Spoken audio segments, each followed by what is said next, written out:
بسم اللہ الرحمن الرحیم۔ السلام علیکم۔ کیا دوران حمل مباشرت کی جا سکتی ہے؟ اگر ہاں تو کب اور کیسے کی جائے؟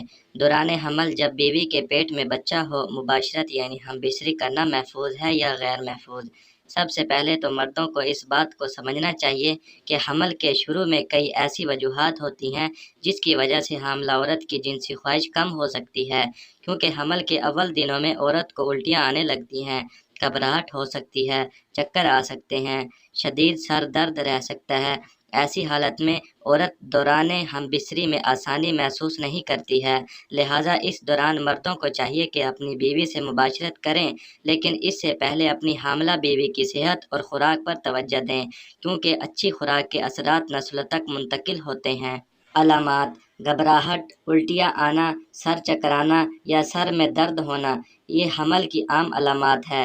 غلط فہمی یہ ہے کہ کہا جاتا ہے کہ اس دوران مباشرت کرنے سے ماں یا بچے کو نقصان ہوتا ہے، لیکن یہ بالکل غلط بات ہے کہ مباشرت سے حمل ضائع ہونے کا کوئی نقصان نہیں ہوتا، لیکن پیچیدہ حمل کے دوران اس وقت خطرہ ضرور ہو سکتا ہے جب پہلے 3 سے زائد اسقاط حمل ہو چکے ہوں، حمل کے شروع میں ہی کافی زیادہ بلیڈنگ شروع ہو جائے اور وہ ادویات سے کنٹرول نہ ہو رہی ہو تو یہ حمل گرنے کی علامات ہو سکتی ہے۔ اگر زیادہ بلیڈنگ نہیں ہو رہی ہے، پیٹ کے نچلے حصے میں درد نہیں ہے تو انٹر کورس کیا جا سکتا ہے۔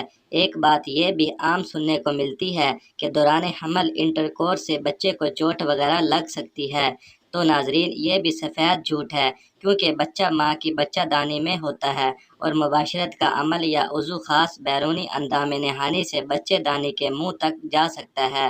بچہ دانی کا منہ قدرتی طور پر مضبوطی سے بند ہوتا ہے، اور یہ یاد رکھنے کی چیز ہے کہ مباشرت کے دوران بچہ دانی کے منہ اور بیرونی اندام نہانی کا فاصلہ لمبا ہو جاتا ہے، جیسے مرد کا عضو تناسل وقت کے ساتھ بڑا ہوتا ہے، اس لیے بچے کو چوٹ لگنے کا سوال پیدا ہی نہیں ہوتا۔ پھر بھی کہا جاتا ہے کہ علاج احتیاط سے بہتر ہے، اس لیے پیٹ پر دباؤ ڈالنے سے گریز کیا جائے۔ اگر پیٹ نچلے حصے میں پھیلتا ہوا درد محسوس ہو تو ڈاکٹر سے رجوع کریں۔ حاملہ عورت کو انٹر کورس کے دوران اندام نہانی میں جلن کا احساس ہو سکتا ہے، کیونکہ حمل کے دوران اندام نہانی میں رطوبت کی کمی ہو سکتی ہے، خشکی واقع ہو سکتی ہے، اس لیے پریشانی کی کوئی بات نہیں ہے، بے فکر رہیں۔ اس کے علاوہ حمل کے 36ویں ہفتے کے بعد مباشرت نہیں کرنی چاہیے، کیونکہ ممکن ہے کہ اس کے باعث بچے دانی کی جھلی وقت سے پہلے ٹوٹ سکتی ہے، وقت سے پہلے درہ ذرہ کا خطرہ بھی ہو سکتا ہے۔ آج کل نئی شادی شدہ حاملہ مائیں ذہنی دباؤ میں ہوتی ہیں کہ کیا معلوم ہے زچگی آپریشن سے ہوگی یا نارمل ہوگی۔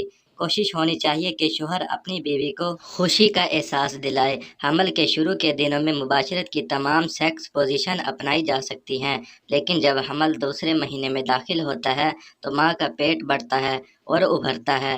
اس کے بعد کوشش کرنی چاہیے کہ دوران مباشرت کوئی ایسا طریقہ اختیار نہ کرے جس سے پیٹ پر دباؤ پڑے، کوئی شدت والا انداز اختیار نہ کرے۔ مباشرت کے دوران کنڈوم کے استعمال سے جنسی ملاپ کے ذریعے لگنے والی بیماریوں کا خطرہ کم کیا جا سکتا ہے۔ بچے کی پیدائش یا ڈلیوری کے کتنے دن بعد انٹر کورس دوبارہ سے شروع کیا جائے؟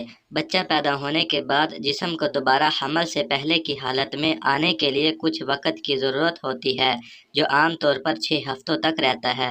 جب یہ عرصہ گزر جائے تو بچہ دانی اپنی قدرتی حالت میں واپس آ جائے گی، بچہ دانی کی جھلی جلدی صحت یاب ہو جائے گی اور بچہ دانی کا منہ بند ہو جائے گا، اندام نہانی کی جھلی دوبارہ نارمل ہو جائے گی اور زخم بھر جائے گا۔ اس کے بعد اگر ماں جذباتی اور جسمانی طور پر تیار ہو تو جنسی تعلقات دوبارہ شروع کیے جا سکتے ہیں۔ حاملہ ماں کو خوراک میں روزانہ 1 گلاس دودھ، فریش جوس، فروٹس ضرور دیں، ورزش کروائیں۔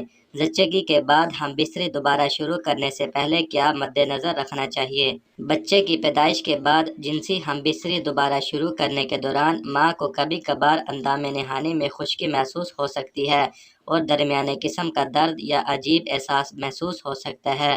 زیادہ تر وجوہات نفسیاتی ہوتی ہیں وہ آہستہ آہستہ چند بار ہم بستری کے بعد عادی ہو جائے گی۔ جنسی تعلقات کے ابتدائی دورانیے میں بہت زیادہ سخت انداز سے گریز کرنا چاہیے۔ امید کرتا ہوں کہ آپ کو میری آج کی ویڈیو پسند آئی ہوگی۔ اگر میری ویڈیو پسند آئے تو پلیز لائک اور شیئر ضرور کریں اور میرے چینل کو ضرور سبسکرائب کریں تاکہ بعد میں آپ کو اسی طرح کی اچھی انفارمیٹو ویڈیوز ملتی رہیں۔ شکریہ۔